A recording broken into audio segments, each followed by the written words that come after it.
શ્રી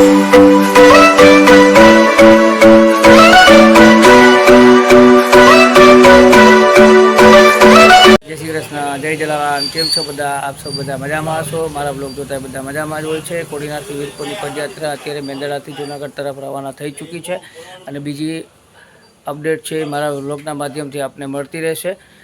એક ખાસ કહેવાનું કે મારી ચેનલ સબસ્ક્રાઈબ કરો। સબસ્ક્રાઈબ કરવાથી આપનું કશું નથી જવાનું, મને મોટિવેશન મળશે। આ ટાઈપના વ્લોગ મારી ચેનલના માધ્યમથી આપને વારંવાર જોવા મળશે। ખાલી સબસ્ક્રાઈબ કરો। સબસ્ક્રાઈબ કરવાથી મારા નવા વિડીયોની નોટિફિકેશન આપને સમયસર મળતી રહેશે। પહેલો ચાન્સ આપનો રહેશે। જય જલારામ। મેંદડા આપણે નાહી ધોઈ લીધા છે, બાપાના દર્શન કરી। હવે બધાથી પહેલા આપણે નીકળીએ છીએ ધીમે ધીમે। જય સિયારામ, જલારામ નાથાભાઈ, જય જલારામ। અત્યારે મેંદડાથી જુનાગઢ જવા આપણે નીકળ્યા છે, અડધે રસ્તે પહોંચ્યા ના જો પાલખી બાપાની અને આપણી સેવામાં ઊભા ઊભ છે લોકો પાણી પીવડાવવા।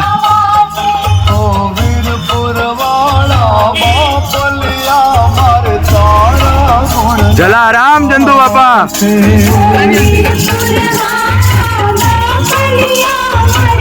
જય જલારામ। મહાદેવ રિસોર્ટ જુનાગઢ થી હવે 5 કિલોમીટર બાકી છે ને ચંદુભાઈ ને બાપાની પાલખી આપણા માટે ઊભી છે સેવા કરવા માટે, બધાને પાણી ચા નાસ્તો પીવડાવવા માટે।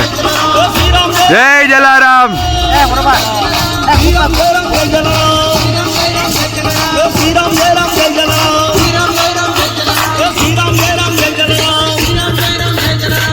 અહીંયા આપણે હમણાં ચા પીધી, હવે પાછા ધીરે ધીરે નીકળશું જુનાગઢ માટે।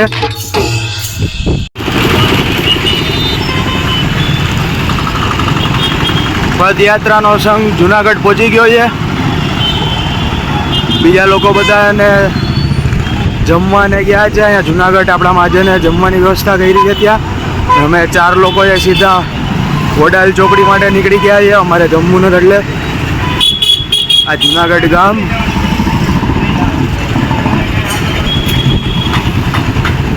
આપણા મહાજને પણ અહીંયા વ્યવસ્થા બહુ સારી કરી છે કે લોકો આરામ પણ કરી શકે અને પછી બાપાની પ્રસાદી લઈને આગળ પ્રસ્થાન કરી શકે।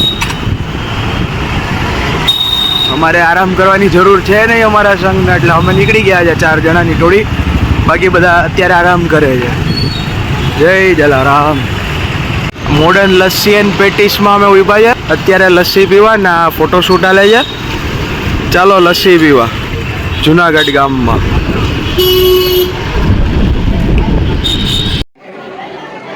જય જલારામ। ફાઇનલી આપણો 3જો દિવસ પહોંચ્યો છે આજે। આપણે વડાલ ચોકી એક આશ્રમ છે બાપુનું, ત્યાં પહોંચી ગયા છે। બધાય ફ્રેશ થાય છે આપણા પદયાત્રીઓ અને જુનાગઢથી આપણું મહાજન આવ્યું છે આપણી સેવા કરવા માટે જમવાનું ને લઈને। ઘણા ખરા લોકો છે અત્યારે જમે છે, ઘણા લોકો છે ગરમ પાણીમાં પગ બોળીને આરામ કરે છે। જલારામ, જલારામ। કેમ છે હવે પગમાં? પહોંચાઈ ગયું તું ને? અરે વાહ।